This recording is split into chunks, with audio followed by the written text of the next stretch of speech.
నమస్తే. Kiran TV live ప్రేక్షకులకి స్వాగతం. ప్రస్తుతం మనతో పాటు ఉన్నారు money manifestation law of attraction vibrant Vijaya garu. నమస్తే మ్యామ్. నమస్తే మేడం, మనమైతే 2026 దగ్గరలో ఉన్నాం. మనం చేస్తున్న మనీ మంత్ర సిరీస్లో భాగంగా ఇప్పుడు 3rd ఎపిసోడ్లో ఉన్నాం మ్యామ్. సో మనం 2026లో రకరకాల మేనిఫెస్టేషన్స్ చేసుకోవాలి అనుకుంటాం, ఎఫర్మేషన్స్ చేయాలనుకుంటాం, మనం గోల్స్ కూడా సెట్ చేసుకుంటూ వస్తూ ఉంటాము. కానీ మాకు తెలిసి ఏదైనా ఒక మంచి స్విచ్ వర్డ్ చెప్తారా? అంటే ఇప్పుడు జనరల్గా స్విచ్ వర్డ్స్ అనేవి వర్కౌట్ అవుతాయా? వర్కౌట్ అవుతాయి అంటే కనుక ఇప్పుడు ఎప్పుడైనా అర్జెంటుగా మనకు మనీ కావాలి, చాలా మందికి సడన్ గా అవసరం పడుతూ ఉంటుంది, కానీ ఇంట్లో చూసినా జేబులో చూసినా పైసా అమౌంట్ అయితే ఉండదు.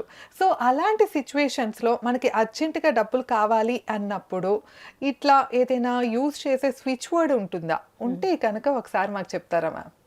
మంచి ప్రశ్న అడిగారు స్వప్న. మీరు అన్నట్టు స్విచ్ వర్డ్ ఉంటుందా అంటున్నారు కదా. మనము పదాలు నేర్చుకున్నప్పుడు, మనము చిన్నప్పుడు పదాలు నేర్చుకున్నప్పుడు హ్యాపీ అనేటప్పుడు టీచర్ చూపించేవాళ్ళు హ్యాపీ, సాడ్ అన్నప్పుడు సాడ్ చూపించేవాళ్ళు. అయితే ఏంటి ఇది సబ్ కాన్షియస్ మైండ్లో మనకు ఆల్రెడీ రిలేట్ అయిపోయింది.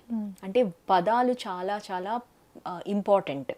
మనము ఆలోచించేటప్పుడు మనం ఏ పదం వాడుతున్నామో దాన్ని బట్టే మన ఇమోషన్స్ కూడా ఉంటుంది కదా. అవును. అంటే ఎవరన్నా మనని తిడితే మనం ఎలా చాలా సల్క్ అయిపోతాము కదా, నిరాశ పడిపోతాము. అదే మనకు నచ్చకపోతే మన ముఖం వాడిపోతూ ఉంటుంది. అదే ఎవరైనా నవ్వుతే మనం కూడా నవ్వుతాము. ఇదంతా ఏంటి? ఇదంతా ఫీలింగ్స్, ఇమోషన్స్. అంటే హ్యూమన్లో ఉన్నది ఇమోషన్. ఆ ఇమోషన్ని మనం ఎలా బయటికి తీసుకొస్తున్నాం? మన మాటలతో లేదా మన ఫీలింగ్స్తో. ఈ వర్డ్స్కి అంత ఇంపార్టెన్స్ అనేది ఉంది, రైట్? సో స్విచ్ వర్డ్ అనేటప్పటికీ మనకు ఎలా ఉండాలి అంటే, మనం మాట్లాడేటప్పుడు మనలోని భావము, అంటే పాజిటివ్గా ఆలోచించు అంటాము, కానీ ఎలా చెయ్యాలి మేడం అంటే మీరు అంటారు పాజిటివ్గా మాట్లాడాలి అని, కానీ దానివల్ల ఇప్పుడు లవ్ అంటే హ్యాపీగా ఉండమ్మా అంటాం, హ్యాపీగా ఉండమంటారు, కానీ ఎలా ఉండగలుగుతాను అంటే నా పరిస్థితి ఇలా ఉన్నప్పుడు నేను హ్యాపీగా ఎలా ఉండగలుగుతాను? మీరు అన్నట్టు మనీ లేనప్పుడు నన్ను మనీ వస్తుంది అంటే ఎలా ఉంటుందంటే పుండు మీద ఇంకోసారి ఒక కారం పోసినట్టు ఉంటుంది. మరి ఇలా మాట్లాడుతున్నారు, మనీ వస్తుంది వస్తుంది అంటారు. అంటే ఎందుకు అంటున్నారు? ఎందుకంటే ఆల్రెడీ ఆ సిచ్యువేషన్ నుంచి బయటికి వచ్చి దీనివల్ల మారుతుంది అనే ఒక కాన్ఫిడెన్స్ ఉన్నందువల్లే కదా చెప్పగలుగుతాము. అవును. సో ఇది ఎలా నడుస్తుంది అంటే స్విచ్ వర్డ్ వల్ల. Switch word is like a magical words. See, love అనగానే అసలు ఎందుకు కావాలి ప్రేమ? ప్రేమతో ఏం వస్తుంది అంటే జాయ్ వస్తుంది కదా. ఎవరన్నా మనని ప్రేమిస్తున్నారు అనగానే మనలోని ఆ భావం ఏంటి? అమ్మ నన్ను ప్రేమిస్తుంది అనగానే ఒక వాత్సల్య భావం అనేది వస్తుందా మనకు కూడా? సో ఈ లవ్ అనేటప్పటికీ ఒక జాయ్. మనీ అనేటప్పటికే మనకు ఒక విశ్వాసం అనేది ఇంపార్టెంట్. సో మనీని ఒక ఫెయిత్ కింద తీసుకెళ్ళాలి. అంటే ఎప్పుడైనా మనీ అనగానే మనం ఫెయిత్ అనుకోవాలి. అది ఒక ఆశ, అంతే కదా. నాకు మనీ వస్తుందనే లెగుస్తాము, రోజు పొద్దున్న లెగ్గానే అంటాము ఈ రోజు ఏదో లాటరీ తగిలిపోద్ది, నాకు డబ్బులు వచ్చేస్తాయి ఎట్లాగైనా, లేకపోతే నేను పని చేస్తాను, అవ్వకపోయినా ఎప్పుడో ఒకప్పుడు వస్తుందిలే అనే కదా అందరూ పని చేస్తారు. సో ఇక్కడ ఏమి నడుస్తుంది అంటే మనీకి ఒక రకమైన ఫెయిత్ అనేది పెడుతున్నాం. సో మనీ వల్ల నాకేమొస్తుంది? ఫేమ్ వస్తుంది. So money is a power. ఎప్పుడైనా స్పిరిచువాలిటీలో మనీకే ప్రాముఖ్యత. మనీ ఉంది అంటే నీ చాయిసెస్ అనేది పెరుగుతుంది, రైట్? ఇప్పుడు నా దగ్గర 500 రూపాయలు ఉన్నా, 5 లక్షలున్నా నేను దాన్ని ఎలా సద్వినియోగపరుచుకుంటానంటే 500 ఉంటే ఇంతే ఆలోచిస్తాను, 5 లక్షలు ఉంటే ఎన్నో చాయిసెస్ ఉంటాయి కదా. సో మనిషి వచ్చినదే జాయ్ కోసమే. అంటే అందరిలో ఆ శక్తి అనేది ఉంది, లేకపోతే సబ్ కాన్షియస్గా మనం దాన్ని బయటికి తీసుకొని రాలేదు. ఎందుకంటే సబ్ కాన్షియస్లో అది ఆటోమేటిక్గా పనిచేస్తుంది కాబట్టి మనలో ఒక కండిషన్స్ అనేవి ఉండిపోయాయి. సో వీటిని మార్చడం ఎలా? సో ఇక్కడంతా ఈ స్విచ్ వర్డ్స్ అనేవి పనిచేస్తాయి. సో మనీ అనేటప్పటికీ నాకు ఫేమ్ కావాలి అనే ఒక స్విచ్ వర్డ్కి మారాలి. సో మనీ అనగానే మనకు అట్రాక్ట్ వెల్త్, సో మనీ అనగానే ఒక ఫ్రెండ్లీ ఒక భావన రావాలి, నమ్మకం అనేది రావాలి, డిజర్వబిలిటీ అనేది రావాలి. అంటే నాలో ఆ సత్తా ఉంది, అందుకే నాకు కావాలి అనిపిస్తుంది అనే ఒక దృక్పథంతో మనం ముందుకు సాగాలి. రైట్, ఇవన్నీ చెయ్యాలి అంటే స్విచ్ వర్డ్స్ ని వాడాలి. ఓకే, ఇప్పుడు మెయిన్ గా మన ప్రేక్షకులకి కావాల్సింది అయితే మనీని అట్రాక్ట్ చేసే స్విచ్ వర్డ్ చెప్తారా? షూర్. మనం ఒక నంబర్ రాయొచ్చు, అది 520, మళ్ళీ తర్వాత గ్యాప్ ఇచ్చేసి 808, మళ్ళీ తర్వాత 741. ఓకే, ఈ నంబర్ మనము ఒక వైట్ పేపర్లో రాయాలి. ఓకే, బ్లూ పెన్తో రాయండి.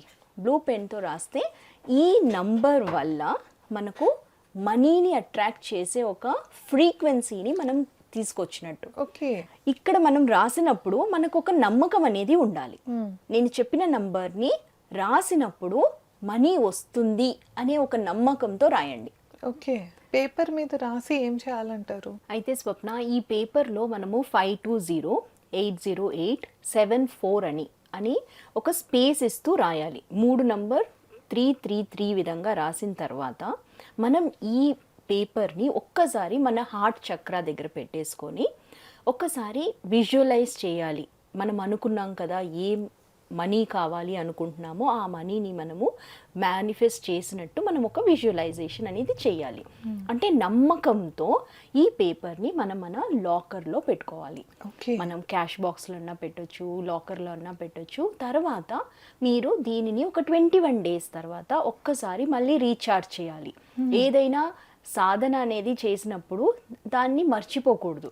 మళ్ళీ దానిని 21 days తర్వాత ఒక్కసారి చెక్ చేసి మళ్ళీ దానికి ఒక రీఛార్జ్ అనేది చేసి.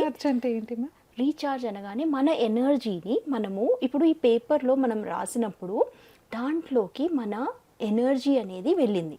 రైట్, ఆ ఎనర్జీతో మన హార్ట్ చక్రాన్ని మనము యాక్టివేట్ చేసాము. ఈ హార్ట్ చక్రాన్ని యాక్టివేట్ చేయగానే ఇన్ఫైనైట్ ఇంటెలిజెన్స్ అనేది ఉంటుంది కదా, ఈ పనిలోకి వెళ్ళిపోతుంది అనమాట. అంటే ఏంజల్స్ అయినా యూనివర్సల్ మేనేజర్ అయినా ఇది ఏం చేయాలి అనే దాని మీదకి వాళ్ళ ధ్యాస వెళ్ళిపోతుంది, వాళ్ళు పని చేస్తూ ఉంటారు.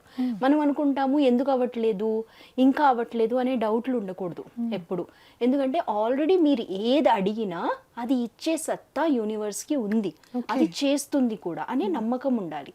అయితే 21 days తర్వాత మనం ఈ పేపర్ని మళ్ళీ ఒక్కసారి ఓపెన్ చేసి మనం రీఛార్జ్ అంటున్నాను కదా, ఛార్జ్ చేసిన దాన్ని మళ్ళీ ఒక్కసారి రీఛార్జ్ చేయాలి. అంటే మన బ్యాటరీ, మన మొబైల్కి ఎలా మనం ఒకసారి బ్యాటరీ అయిన తర్వాత మళ్ళీ దాన్ని రీఛార్జ్ చేయాలి. సో లాకర్లో నుంచి మనం ఒక్కొక్కసారి తీస్తూ ఉంటాము, పెడుతూ ఉంటాము. కాబట్టి ఈ పేపర్ని కూడా ఒక్కసారి తీసి దాన్ని మళ్ళీ మనం ఎలా చేసుకున్నామో అదే విజువలైజ్ చేసేసి మళ్ళీ దాన్ని హార్ట్ చక్రా దగ్గర పెట్టేసుకొని మళ్ళీ పెట్టాలి. అదే లేదు, ఈ అఫర్మేషన్ నాకు మేనిఫెస్ట్ అయిపోయింది అనుకున్నప్పుడు వేరే మేనిఫెస్టేషన్లోకి, అంటే నెక్స్ట్ ఎప్పుడైనా మనం ఆశావాది, ఒకటి అయిన తర్వాత ఇంకొకటి అవుతుంది అనే ఒక నమ్మకం కలుగుతుంది. కాబట్టి నెక్స్ట్ ఏం కావాలి అనుకుంటున్నారో దాన్ని మనము ఫస్ట్ మెడిటేషన్ చేసి, నేను అన్న సెల్ఫ్ టాక్, అంటే లాస్ట్ ప్రీవియస్ వీడియోలో చెప్పాను కదా, సెల్ఫ్ టాక్ అనేది చాలా ఇంపార్టెంట్. ఎందుకు కావాలి, దేని వల్ల కావాలి అనే ఒక దృక్పథానికి రావాలి. ముందు ఒక సంబంధం అనేది ఏర్పరచుకోవాలి ఎప్పుడైనా మనీతో. అవును, మనీ అనగానే భయం కాదు, మనీ అనగానే నాతో పాటు ఉండే ఎనర్జీ, నేను మనీ ఎనర్జీ సేమ్ అనుకోవాలి ఎప్పుడైనా. అలాంటి ఒక దృక్పథంతో మీరు నమ్మకంతో చేయండి ఏదైనా. ఏదైనా చేస్తే ఫలితం ఉంటుందా లేదా అనేది తర్వాత సంగతి. ఫస్ట్ నమ్మకం ఉందా లేదా అనేది ఇంపార్టెంట్.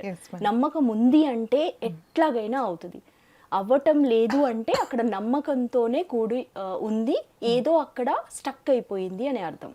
సో దాన్ని మనము విరగొట్టడానికే ఇలాంటి ఒక టెక్నిక్స్ని వాడతాము. అంటే ఎలా అంటే మనం స్వతహాగా చేయగలుగుతాము, అయినా కూడా వీటిని మనం సపోర్ట్ తీసుకుంటాం. ఎలా మనం మన సపోర్ట్ సిస్టాన్ని, ఫీలింగ్స్ని మనం ఎలా బయటికి తీసుకురావాలి అంటే పేపర్ని, బే లీఫ్ని, ఇలాంటి టెక్నిక్స్ని మనం వాడుతున్నాం. కానీ నమ్మకం మాత్రం first, at most important is నమ్మకం. ఓకే, చూసారు కదా మనకి స్విచ్ వర్డ్ గురించి మేడం చాలా క్లియర్గా తెలియజేశారు. సో ఇంకా మీకు ఏమైనా డౌట్స్ ఉన్నాయి అంటే కనుక ఒక్కసారి కామెంట్ సెక్షన్లో తెలియచేయండి. దాని మీద కూడా నెక్స్ట్ టైం మేము కంపల్సరీ వీడియో చేస్తాము. మా మనీ మంత్ర ఎపిసోడ్స్ అయితే రెగ్యులర్గా ఫాలో అవుతూ ఉండండి. మీకు మనీ మేనిఫెస్టేషన్ గురించి రకరకాల టిప్స్ అయితే మేడం ఇస్తూ ఉంటారు. Thank you ma'am. Thank you Swapna.